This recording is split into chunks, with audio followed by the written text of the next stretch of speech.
शिप्रा ने जिस भिखारी से मजबूरी में शादी करी और उसे अपने घर ले आई, वो तो निकला दुनिया का सबसे अमीर, सबसे हैंडसम, हीरो वाली पर्सनालिटी वाला शौर्य राठौर। अब कौन सी लड़की ये सब देखकर पिघलेगी नहीं? हाँ भाई, मुझे तो डायरेक्ट वो वाले सीन सुना दे।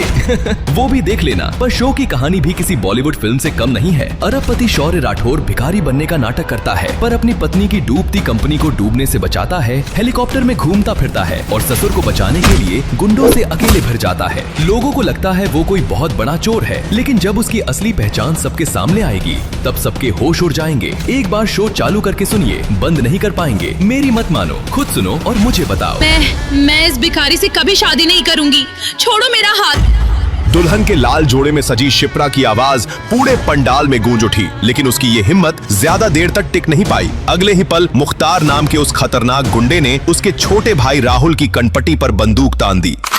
नहीं नहीं, मेरे भाई को छोड़ दो। तुम्हारी दुश्मनी मुझसे है ना, तो मेरी जान ले लो। मुख्तार के होठों पर एक खतरनाक मुस्कान फैल गई। उसकी आंखों में नफरत और बदले की आग साफ दिखाई दे रही थी। अगर तुमने मेरे भाई का रिश्ता ठुकराया ना होता तो आज तुम इस शहर की रानी होती, लेकिन नहीं, तुम्हारे नसीब में तो एक भिखारी की बीवी बनना ही लिखा है। ये सुनते ही शिप्रा के पिता राजदीप राय, जो अब तक अपनी बेटी की बेबसी देख रहे थे, अचानक टूट गए। वो कांपते हुए कदमों से मुख्तार के पास आए और सबके सामने हाथ जोड़कर उसके पैरों में गिर पड़े। प्लीज मुझे माफ कर दो, मुझसे गलती हो गई। मैं इस भरी महफिल में तुमसे माफी मांगता हूँ। मेरी बेटी की जिंदगी बर्बाद मत करो, प्लीज। दरअसल कुछ महीनों पहले जब मुख्तार के भाई ने शिप्रा से शादी का प्रस्ताव रखा था, तो शिप्रा ने साफ मना कर दिया था। इस पर उसके भाई ने शिप्रा के साथ छेड़खानी कर ली और शिप्रा ने उसे जेल भिजवा दिया। इसी बात का बदला लेने के लिए कुछ देर पहले मुख्तार ने अपनी चाल चल दी थी। जब विहान अपनी बारात लेकर शिप्रा के घर की ओर बढ़ रहा था, तभी अचानक मुख्तार ने वो बारात रुकवा दी। ये शादी नहीं होगी। ये सुनते ही वहाँ सन्नाटा छा गया। भाई, ये क्या कह रहे हो आप? आज मेरे बेटे की शादी है। अगर शादी हुई तो दूल्हा जिंदा वापस नहीं जाएगा। भाई, हम अभी वापस चले जाते हैं। लेकिन मुख्तार का बदला अभी पूरा नहीं हुआ था। उसकी नजर मंदिर की सीढ़ियों पर बैठे एक भिखारी पर पड़ी। उसके कपड़े मैले और फटे हुए थे, सिर और दाढ़ी के बाल बढ़े हुए थे। कल्ला, उस भिखारी को यहाँ लेकर आओ, इसे घोड़ी पर बिठाओ। आज इसकी शादी होगी शिप्रा से। बारात के आगे हाथों में बंदूकें लिए गुंडे नाच रहे थे और वो भिखारी घोड़े पर बैठा उलझनों में था। उसे समझ नहीं आ रहा था कि आखिर हो क्या रहा है। बैंड बाजों और गोलियों की आवाज के साथ उस भिखारी की बारात शिप्रा के घर आ पहुंची। फिर जब शिप्रा ने इस शादी से इनकार किया, तो मुख्तार ने उसके भाई की कनपटी पर बंदूक तानते हुए कहा, अगर अपने भाई की सलामती चाहती हो तो तुम्हें इस भिखारी से शादी करनी पड़ेगी। मुझे मंजूर है। अपनी हाँ सुनकर मुख्तार के चेहरे पर एक वहशी मुस्कान आ गई। वैसे तेरा दूल्हा कभी तुझे कुछ नहीं कहेगा, गूंगा जो है। शिप्रा की नजर उस भिखारी पर पड़ी। लोगों की नजर तो उसके गंदे कपड़े और गंदे हुलिये पर थी, लेकिन शिप्रा की नजर ने उसकी मासूम आंखों को देखा। आज वो बेचारा गुंडों में फंस गया था। अरे ओ कल्ला, दूल्हे को तो ले आ, दुल्हन उसे देखने के लिए तड़प रही है। चल मुन्ना, आज तो शादी है तेरी। देख कितनी खूबसूरत दुल्हन है, तेरे तो मजे है। कल्ला ने उस भिखारी की बाह पकड़ी और स्टेज की तरफ खींचने लगा, पर उस भिखारी ने झटके से उससे अपनी बाह छुड़ा ली। अबे गधे, मैं तेरी किस्मत बदलने जा रहा हूँ और तू कीचड़ में ही रहना चाहता है। चल आगे बढ़। जब उस भिखारी ने मुख्तार की भी बात नहीं मानी, तो उसने न आव देखा न ताव और उसके गाल पर 3-4 थप्पड़ जमा दिए। भिखारी के मुंह से खून निकलने लगा। गूंगा होने की वजह से वो चिल्ला भी नहीं पा रहा था। पंडाल में मौजूद लोगों को उस भिखारी पर दया आने लगी। शिप्रा की आंखों में भी उस गूंगे भिखारी के लिए दया उमड़ आई। लगता है इसको भी इस लड़की पर दया आ रही है, इसीलिए इस लड़की की खातिर ये मार सहने को भी तैयार है। तो फिर अब क्या करे बॉस? ऐसे कैसे चलेगा?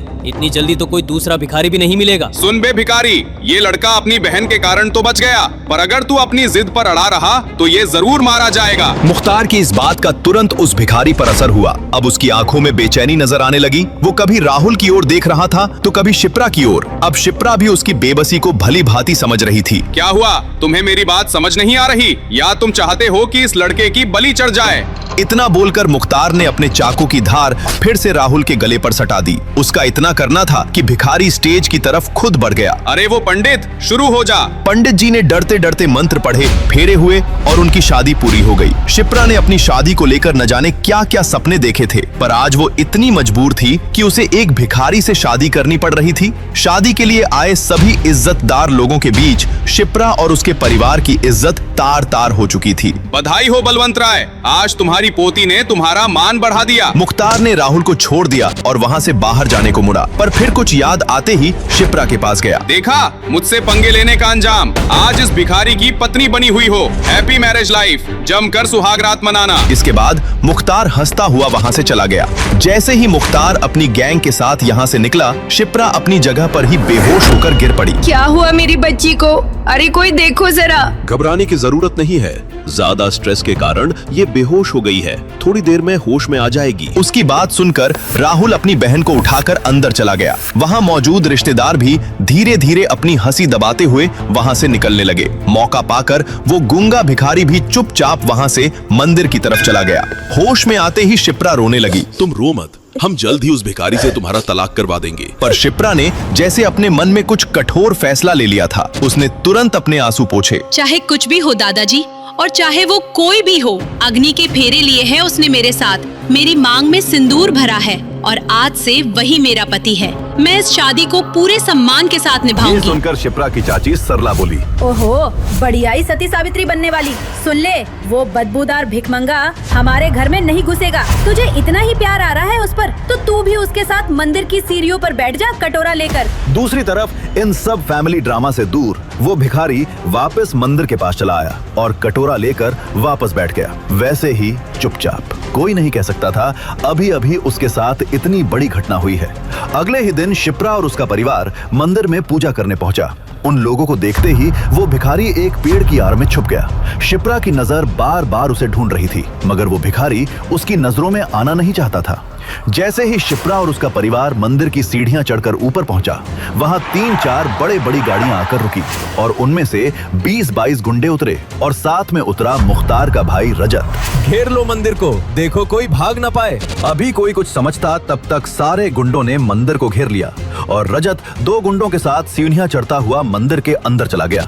शिप्रा आंखें बंद करके मंदिर की परिक्रमा कर रही थी। अचानक उसे महसूस हुआ कोई उसके सामने आकर खड़ा हो गया है। उसने आंखें खोली तो सामने खड़े शख्स को देखकर उसके पसीने छूट गए। तुम, अब क्या चाहिए तुम्हें? तुम्हारे भाई मुख्तार ने मेरी लाइफ का मजाक तो बना ही दिया है। सुना है तेरी शादी किसी भिखमंगे से करा दी भैया ने, मगर मैं इस शादी को नहीं मानता। अभी इसी मंदिर में तुझसे शादी करूंगा और आज रात ही मनाएंगे हनीमून। शिप्रा के पूरे शरीर में बिजली की सिहरन दौड़ गई। वो वहाँ से भागी अपने परिवार की तरफ। रजत भी उसके पीछे पीछे भगा और उसका हाथ पकड़ लिया। मंदिर में मुख्तार के भाई को देखकर सबकी घिघी बांध गई थी। किसी की हिम्मत नहीं थी कि वो आगे आकर उसे रोके। शिप्रा पूरी ताकत लगाकर भी अपना हाथ उसकी पकड़ से नहीं छुड़ा पा रही थी। तेरा हाथ उस दिन मेरे गाल पर पड़ा था ना, ऊपर वाले की कसम, इस मक्खन जैसे मुलायम हाथ को पकड़ने की कसम खा ली थी मैंने मेरी। मगर अभी वो अपनी बात पूरी कर पाता, तभी उसकी दर्द से चीखने की आवाज से पूरा मंदिर गूंज उठा। शिप्रा ने उस गुंडे रजत के हाथ पर इतनी जोर से काटा था कि खून निकल आया था। रजत की पकड़ ढीली पड़ गई थी। होते ही शिप्रा ने उसे धक्का दिया और वहां से सीढ़ियों की तरफ भागी। रजत का गुस्सा अब 7वें आसमान पर था। मुझे काटती है हरामजादी, बहुत हुआ प्यार व्यार से बात, अब देख मैं क्या करता हूँ। ऐसा बोलकर रजत शिप्रा के पीछे हॉकी स्टिक लेकर दौड़ा। शिप्रा बेसुध होकर भाग रही थी और इसी तेजी में सीढ़ियों के पास ही उसका पैर दुपट्टे में फंसा और वो वहीं लड़खड़ा कर गिर पड़ी। रजत उसके पास पहुंचा और गुस्से में चीखा, मुझे धक्का देती है, अब देख मैं तेरा सर कैसे खोलता हूँ। ऐसा बोलकर उस गुंडे रजत ने हॉकी स्टिक उठाया। शिप्रा ने डर के मारे अपनी आंखें बंद कर ली। वो समझ गई थी अब बचने का कोई रास्ता नहीं था। मगर 2 सेकंड बीते, 3 सेकंड बीते, उस पर हॉकी का वार नहीं हुआ। वो समझ नहीं पाई ये हुआ क्या। उसने अपनी आंखें खोली तो वहां का नजारा देखकर चौंक पड़ी। वही भिखारी, उसका पति रजत और उसके बीच था, शिप्रा के ठीक ऊपर, और रजत उसे बिना देखे दे दनादन मारे जा रहा था। उसके सर से खून बहा जा रहा था।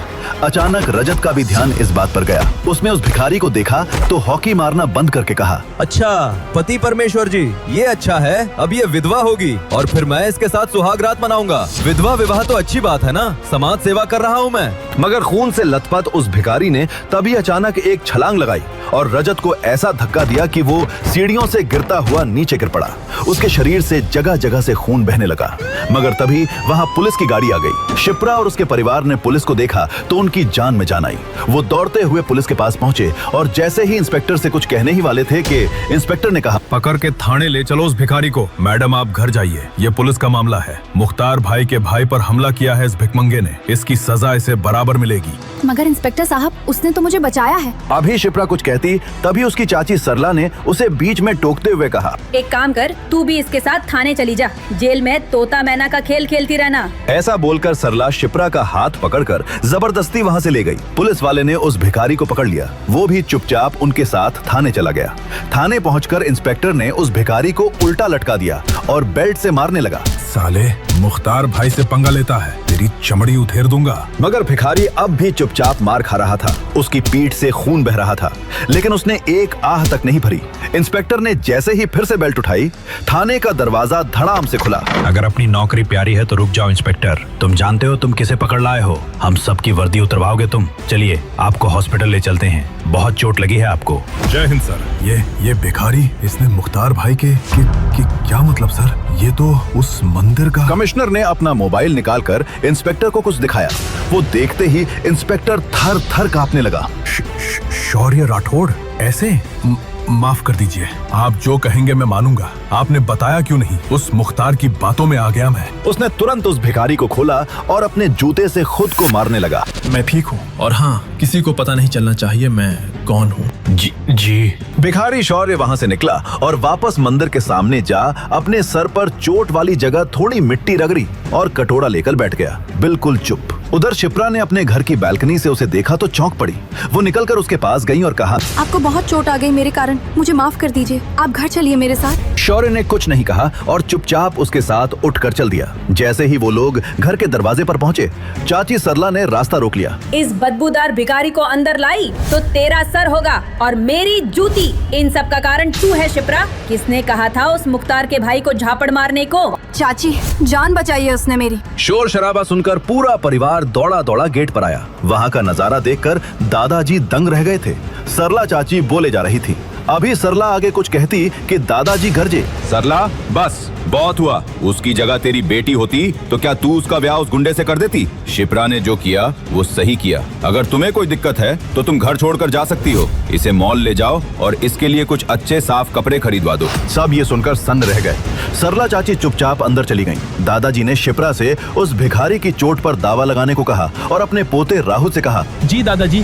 थोड़ी ही देर बाद राहुल उस भिखारी शौर्य को बाइक पर बैठाकर मॉल ले गया। पहले तो वहाँ मॉल के गेट पर ही गार्ड ने भिखारी को देखते ही उसे रोक दिया, मगर फिर ये जानकर कि राहुल किस परिवार से है, उसे उस भिखारी के साथ अंदर जाने दिया। अंदर पहुंचकर राहुल ने उसे कुछ कपड़े दिलवाए और चेंजिंग रूम की तरफ ले गया। ये देखो, इसके अंदर जाकर तुम ये कपड़े पहनकर देख। और बात करते करते दरवाजा खोलकर देखते हुए अचानक राहुल की बोलती बंद हो गई। उसने जैसे ही एक दरवाजा खोला, अंदर से किसी लड़की के चीखने की आवाज आई, बचाओ। राहुल ने झट से सॉरी बोलकर दरवाजा बंद किया। वो लड़की दरवाजा बिना लॉक किए ही चेंज कर रही थी। उसने पीछे पलटकर देखा, भिखारी शौर्य किसी चेंजिंग रूम में घुस चुका था। राहुल वहां से बाहर आया। तभी एक हट्टे कट्टे पहलवान टाइप लड़के ने उसका रास्ता रोकते हुए कहा, क्यों बे, मेरी गर्लफ्रेंड का एमएस बनाता है? चुप, बिल्कुल चुप। कान पकड़ के मेरी गर्लफ्रेंड के सामने मुर्गा बन और कुकड़ू कू सॉरी बोल। क्या? वो दरवाजा अंदर से लॉक नहीं था। मैं सॉरी नहीं बोलूंगा, मेरी गलती नहीं है। तो ये ले। ऐसा बोलकर उस लड़के ने राहुल को मारने के लिए हाथ उठाया ही था कि किसी ने उसका हाथ पकड़ लिया। उसने पीछे पलटकर देखा तो चौंक पड़ा। है भिखारी मॉल में? तू अंदर कैसे आया बे? और रुक, तूने मेरा हाथ कैसे पकड़ा बे, सड़े हुए अंडे? ये तूने क्या किया हरामजादे? सलीम डॉन के भाई को मारता है, अब देख मैं क्या करता हूँ। ऐसा बोलकर वो शौर्य पर झपटा, मगर शौर्य ने उसकी कलाई को कुछ ऐसे घुमाया कि वो वहीं दर्द के मारे बैठ गया। कट की आवाज के साथ उसकी कलाई जाम हो गई थी। उसने फोन निकाला और शहर के नामी गुंडे सलीम भाई को कॉल किया। सलीम का नाम सुनते ही उस मॉल में अफरा तफरी मच गई। सब वहां से भागने लगे, मगर शौर्य वैसे ही वहीं खड़ा रहा। सलीम भाई, एक भिखमंगे ने मुझ पर हाथ उठाया, उसको ऊपर उठाने का है। शौर्य चुपचाप वहां खड़ा रहा। राहुल की तो टांगें कांप रही थीं। वो पसीने में नहा गया था। थोड़ी ही देर बाद वहां गुंडों से भरी गाड़ी आई और उसमें से उतरा खूंखार डॉन सलीम। आते ही उसने एक फायर किया और उसके गुंडों ने वहां घुसते ही शौर्य पर हमला कर दिया। मगर फिर वहां का सीन देखकर उन सब की आंखें बाहर निकल आईं। 10 सेकंड में 10 गुंडे वहां जमीन पर पड़े धूल चाट रहे थे। सलीम भाई को अपनी आंखों पर भरोसा नहीं हुआ। वो उस भिखारी शौर्य के पास गया और कहा, तेरी हिम्मत कैसे हुई बे मेरे आदमियों पर हाथ उठाने की? नहीं नहीं नहीं, मैं तुझे मारकर अपने हाथ गंदे नहीं करूंगा। मैं तो इस लड़के को 6 इंच छोटा करूंगा। ऐसा बोलकर उसने वहीं खड़े राहुल को पकड़ लिया और उसकी गर्दन पर चाकू रख दिया। मगर तभी जो हुआ वो देखकर राहुल को अपनी आंखों पर भरोसा नहीं हुआ। अब तक जिस भिखारी जीजा को वो गूंगा समझता था वो बोला, सलीम, मुझे तुमसे कुछ बात करनी है। मुझसे तू बात करेगा? तुझ जैसे भिखमंगे पर मैं थूकूं भी नहीं। नहीं सुनेगा तो तेरा ही नुकसान होगा। सलीम ने कुछ सोचा और कहा, अच्छा ठीक है, बोल। ऐसे नहीं, तेरे कान में। अबे ओए, खेल चल रहा है क्या इधर? ये लड़का तो गया, उसके बाद कुछ हुआ तो उसका जिम्मेदार मैं नहीं होऊंगा। सलीम सोच में पड़ गया, फिर बोला, ठीक है, अब बोल कान में। भिखारी शौर्य उसके पास गया और उसके कान में कुछ कहा। वो बात सुनते ही सलीम के हाथ पैर सुन्न हो गए। राहुल उसके हाथ से छूट गया। वो अपने भाई की तरफ मुड़ा और कहा, जावेद भाई, अपनी गर्लफ्रेंड को बोल इनके सामने मुर्गी बनकर कुकड़ू को सॉरी बोले। ऐसा बोलकर वो डर के मारे वहीं बेहोश हो गया। सब ये नजारा देखकर हैरान थे। वो हत्ता कट्टा लड़का जावेद, जो अब तक अपने डॉन भाई के नाम पर उछल रहा था, पसीने पसीने हो गया था। शौर्य ने राहुल का हाथ पकड़ा और वहां से निकल गया। बीच रास्ते में राहुल ने उससे पूछा, वो इतना बड़ा डॉन सलीम, क्या कहा तुमने उसके कान में कि वो घबरा गया? शौर्य उसका सवाल सुनकर भी चुप रहा और सामने की तरफ देखता रहा। राहुल ने फिर कहा, देखो अब ये सब नाटक करके कोई फायदा नहीं, मुझे पता है तुम बोल सकते हो। शौर्य ने राहुल के सवाल का जवाब दिए बिना कहा, घर में किसी को भी इस घटना के बारे में मत बताना। क्या मतलब? मैं तुमसे कुछ पूछ रहा हूँ, तुमने ये सब कैसे किया? क्या कहा तुमने उस डॉन को कि वो रोने लगा? वो सब छोड़ो, तुम्हें पता है ना सलीम भी मुख्तार का ही आदमी है। अगर तुमने घर में इस घटना के बारे में बताया तो लोग समझेंगे मुख्तार के लोग तुम्हारे परिवार के पीछे पड़े हैं और फिर तुम्हारा कहीं भी निकलना बंद भी करवा सकते हैं। नहीं, मुझे अपनी आजादी प्यारी है, मैं किसी से कुछ नहीं कहूँगा। जब वो लोग घर पहुंचे तो सबने उसे उन्हीं भिखारी वाले कपड़ों में देखा तो चौंक पड़े। दादाजी राहुल को डांटने लगे। तभी शौर्य बोला, उसकी कोई गलती नहीं है, वहाँ मॉल में मुझे घुसने ही नहीं दिया। वैसे भी मैं अच्छे कपड़े पहनूंगा तो कोई मुझे भीख नहीं देगा। भिखारी जमाई शौर्य को बोलता देखकर राहुल को छोड़कर बाकी सारे लोग हैरान रह गए। शिप्रा ने चौंक कर पूछा, तुम बोल सकते हो? तो तुम शादी के दिन गूंगे क्यों बने हुए थे? वो मुख्तार के सामने आप जैसे बड़े लोग कुछ नहीं पा रहे थे, तो मैं तो एक भिखारी हूँ। अचानक मेरे साथ जो हुआ उससे मेरा दिमाग सुन पड़ गया था। उसकी ये बात सबको सही लगी। आखिर एक भिखारी मुख्तार जैसे डॉन के सामने क्या बोल सकता था? तभी दादाजी बोले, ठीक है, सारा शहर जान चुका है शिप्रा की शादी तुम जैसे भिखारी से हुई है। हम तुम्हें मंदिर में भीख मांगने के लिए नहीं छोड़ सकते। तुम यही रहोगे, हमारे नौकरों के कुछ पुराने कपड़े होंगे, तुम वही पहन लो। ये सब सुनकर शिप्रा की माँ और चाची ने बुरा सा मुंह बना लिया। मगर पिताजी, ये भिखारी हमारे घर में। जब तक शिप्रा तलाक के लिए मान नहीं जाती, हमें ये करना ही होगा। ये नौकरों के साथ रहेगा, बाहर किसी को कुछ पता नहीं चलना चाहिए। दादाजी की बात सबको माननी ही पड़ी। वो भिखारी हस्बैंड शौर्य वही शिप्रा के घर के नौकरों के कमरे में रहने चला गया।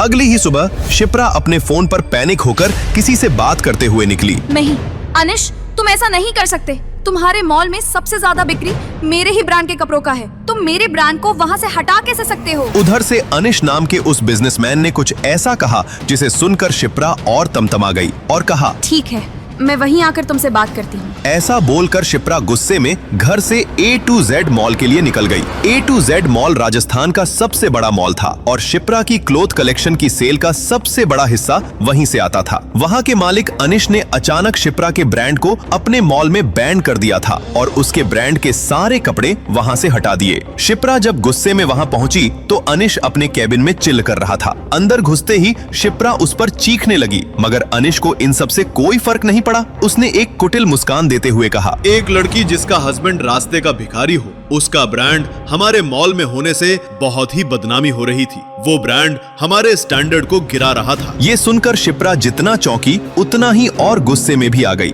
सारे शहर को पता चल चुका था बलवंत राय की पोती की शादी एक भिखारी से करवा दी गई थी। वो गुस्से में बोली, मेरी प्राइवेट लाइफ से मेरे ब्रांड का क्या लेना देना? मेरा ब्रांड इतना पॉपुलर है, कपड़े इतने अच्छे हैं कि मार्केट में आते ही खत्म हो जाते हैं। तुम उसे ऐसे किसी बेकार के कारण से यहाँ से नहीं हटा सकते। आखिर तुम चाहते क्या हो? अनीश ने ऊपर से नीचे तक शिप्रा को गंदी नजरों से देखा और कहा, वैसे एक रास्ता है। कौन सा रास्ता? वो ये सुनते ही शिप्रा सर से पांव तक कांप उठी। वो तमतमाते हुए आगे बढ़ी और अनीश को एक जोर का झापड़ लगाया। अनीश गुस्से में आ गया मगर मुस्कुराते हुए कहा। ऐसा बोलकर अनीश ने अपनी जेब से 1 रुपए का सिक्का निकाला और शिप्रा की तरफ फेंक दिया। एक भिखारी की बीवी के लिए 1 रुपया तो काफी होगा।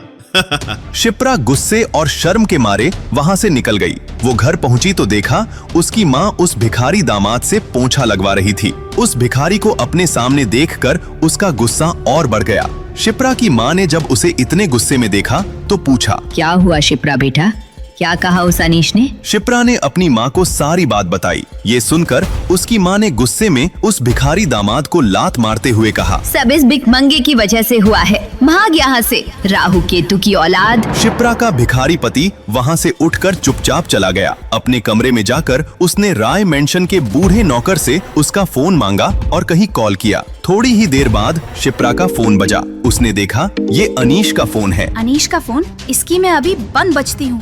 हेलो? मगर उधर से अनीश जो बोला वो सुनकर शिप्रा को अपने कानों पर विश्वास नहीं हुआ। अनीश रो रहा था और बोल रहा था, शिप्रा मुझे माफ कर दो, मैं बर्बाद हो गया, सड़क पर आ गया मैं। क्या किया तुमने मेरे साथ? शिप्रा कुछ समझ नहीं पा रही थी। अनीश ये सब क्या बोल रहा है? अभी वो कुछ बोलती उसके पहले ही शिप्रा को फोन पर अनीश की पिटाई की आवाज सुनाई दी और फिर फोन कट गया। उसने जल्दी से टीवी ऑन करके न्यूज लगाया। उसमें ब्रेकिंग न्यूज देखकर वो चौंक पड़ी। Breaking news! आज अचानक राजस्थान के सबसे बड़े मॉल A to Z के शेयर्स 0 रुपए पर आ गए और अगले 2 सेकंड में ही ऑल्को बिग बुल मॉल्स लिमिटेड ने उसे सिर्फ 1 रुपए में खरीद लिया। अरबपति बिजनेसमैन अनीश 2 सेकंड में बना भिखारी। बिग बुल दुनिया की सबसे बड़ी फैशन डिजाइनिंग और मॉल की कंपनीज में से एक थी। इंग्लैंड, जर्मनी, स्विट्जरलैंड, पेरिस जैसे बड़े बड़े देशों में वो पॉपुलर ब्रांड था। शिप्रा ये न्यूज सुनकर समझ गई कि ये पूरा कांड बिग बुल द्वारा जानबूझकर करवाया गया है। मगर बिग बुल ने ऐसा क्यों किया? आखिर अनीश शिप्रा से फोन करके माफी क्यों मांग रहा था? वो समझ नहीं पा रही थी इन सब के पीछे कौन था। अभी वो इन सब सोच में पड़ी थी कि तभी उसका फोन फिर बजा। कोई अननोन नंबर था। उसने फोन उठाया। हेलो? उधर से कॉल करने वाले की बात सुनकर शिप्रा बेहोश होते होते बची। शिप्रा मैम, बिग बुल्स आपके क्लॉथ ब्रांड में 100 करोड़ रुपए लगाना चाहती है।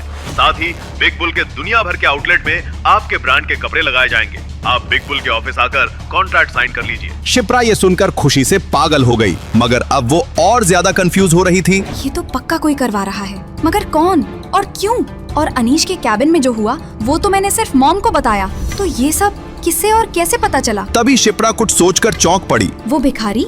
जब मैं मॉम को सारी बात बता रही थी तब तो उस वक्त वहाँ सिर्फ वही था। ओह, मैं भी क्या सोच रही हूँ, वो भिखारी है, वो ये सब नहीं कर सकता। मगर कौन? घर में जब सबने ये न्यूज सुनी तो सबकी खुशी का ठिकाना नहीं रहा। पिछले कुछ दिनों में ये पहली खुशी की बात घर में आई थी, और वो भी ऐसी खुशी जो किसी ने सपने में भी नहीं सोचा था। दादाजी ने ऐलान किया, शिप्रा के इस अचीवमेंट के लिए आज शाम में हमारी तरफ से पार्टी। सभी पार्टी की तैयारी में लग गए। दादाजी अपने कमरे में पहुंचे ही थे कि तभी दादाजी के फोन की घंटी बजी। उस पर लिखा नाम देखकर उनका चेहरा पीला पड़ गया। मुख्तार ने फिर फोन किया था। उन्होंने डरते डरते फोन उठाया तो दूसरी तरफ से मुख्तार बोला, बलवंत राय, कैसा लग रहा है एक भिखारी को दामाद बनाकर? तुम क्या चाहते हो? एक तो तुमने शिप्रा की शादी जबरदस्ती उस भिखारी से करवा दी, उसके बाद भी तुम्हारे उस गुंडे भाई ने फिर से मेरी पोती को छेड़ा। हमने दर्द दिया है, हम ही दवा देंगे। अपनी पोती को बोलो मेरे भाई पर से केस वापस ले ले, फिर कोई तुम्हारी फैमिली को कभी परेशान नहीं करेगा। एक काम कर, आधे घंटे में मुझे होटल राजकमल में मिलो, मैं बताता हूँ क्या करना है। ये सब बातें सुनकर राय फैमिली में अफरा तफरी मच गई। पता नहीं मुख्तार नाम का वो गुंडा अब क्या करने वाला था। दादाजी होटल राजकमल जाने की तैयारी करने लगे। शिप्रा ने कहा, दादाजी मैं भी चलती हूँ आपके साथ। नहीं, पता नहीं वो क्या कर बैठे। सिर्फ मैं और तुम्हारे पापा जाएंगे वहाँ। अगर हमें 2 घंटे से ज्यादा लगा तो तुम पुलिस को फोन कर देना। ठीक है दादाजी। दादाजी और शिप्रा के पापा तैयार होकर बाहर निकले तो पता चला ड्राइवर छुट्टी पर है। शौर्य भी अब तक नहाकर नौकरों के कपड़े पहनकर वहाँ आ चुका था। दादाजी ने शौर्य से पूछा, तुम्हें ड्राइविंग आती है? हाँ, चलिए मैं ही आपको ले चलता हूँ। भिखारियों जैसी दाढ़ी में नौकरों के कपड़े जो कि शौर्य को ठीक भी नहीं आ रहे थे पहनकर वो दादाजी का ड्राइवर बनकर गाड़ी को होटल राजकमल ले गया। दादाजी और शिप्रा के पापा जल्दी से अंदर चले गए और शौर्य वहीं पार्किंग में बैठा रहा। राजकमल होटल राजस्थान के सबसे बड़े होटल्स में था। वहां आने वाले लोगों के ड्राइवर भी महंगे कपड़े पहनते थे। वहां बलवंत राय के ड्राइवर को ऐसी हालत में देखकर सब उन पर हंस रहे थे। उधर जब शिप्रा के दादाजी बलवंत राय और शिप्रा के पापा अंदर पहुंचे तो मुख्तार ने उनसे कहा, मैंने गुस्से में आकर उस भिखारी से आपकी पोती की शादी करवा दी। इस बात से मेरा भाई नाराज है। अगर उससे आपकी पोती की दोबारा शादी करवा दी जाए तो वो शांत बैठ सकता है। क्या? मगर शिप्रा उस भिखारी को तलाक देने को तैयार नहीं है। तो फिर मेरा भाई आपकी फैमिली के साथ क्या करेगा उस पर मेरा कोई जोर नहीं। क्या? तो बोलो क्या करना होगा। मेरी पोती और तुम्हारे गुंडे भाई के चलते हमारे पूरे परिवार की जान पर बनाई है। अगर वो भिखारी ही इस दुनिया में ना रहे तो? हाँ ये सही है, मैं उसे अभी बुलाता हूँ। तुरंत मुख्तार का एक आदमी शौर्य को बुलाने चला गया। जब वो आदमी शौर्य को लेकर होटल के गेट पर पहुंचा तो गार्ड ने उसे रोकते हुए कहा, ए रुक, इस भिखारी को अंदर कहाँ लेकर जा रहा है? सड़क का ढाबा समझ लिया है क्या? अबे हट, ज्यादा बड़बड़ की तो 1 सेकंड के अंदर तेरी लाश यहाँ मिलेगी। शोर शराबा सुनकर 4 मुष्टंडे हट्टे कट्टे गार्ड वहां पहुंच गए और उस गुंडे को पकड़ लिया। तभी भिखारी शौर्य बोला, मुख्तार डॉन ने बुलाया है मुझे अंदर। मुख्तार का नाम सुनकर उन सब ने अपना हाथ नीचे कर दिया। वो डर के मारे कांपने लगे और एक तरफ हट गए। गुंडा शौर्य को लेकर अंदर गया। पूरा होटल एक भिखारी को वहां देखकर हैरान था। मुख्तार का आदमी शौर्य को लेकर उस कमरे में पहुंचा। वहां बलवंत राय और शिप्रा के पापा पहले से तैयार बैठे थे। जैसे ही भिखारी शौर्य अंदर घुसा, बलवंत राय और शिप्रा के पापा तेजी से उठे और हड़बड़ाकर कहा, अब ये भिखारी तुम्हारे हवाले, जो करना है इसके साथ करो। ऐसा बोलकर वो दोनों बाहर से दरवाजा बंद करके वहां से भाग गए। अंदर अब बस मुख्तार और शौर्य थे। मुख्तार ने अपनी बंदूक निकालकर शौर्य के सर पर रख दिया। भिखारी होकर अमीरों के पैसे पर ऐश करना चाहता है? चल तुझे भिखारी की लाइफ से आजादी दिलवाता हूँ, बस एक गोली और तेरे ऐश ही ऐश। और तभी शौर्य बोला। ये देखकर मुख्तार के होश उड़ गए। उसने भी सोचा था ये गूंगा है। शौर्य बोला, साहब मेरी एक अंतिम इच्छा है, वो पूरी कर दो। मुझे बस एक फोन करने दो। अच्छा, तेरे पास भी फोन करने के लिए रिश्तेदार हैं? सही है भाई, चल कर ले अपनी अंतिम इच्छा पूरी। ऐसा बोलकर मुख्तार ने अपना फोन भिखारी शौर्य को दे दिया। शौर्य ने फोन लिया और एक नंबर डायल किया और बस एक मिस कॉल देकर फोन कट कर दिया।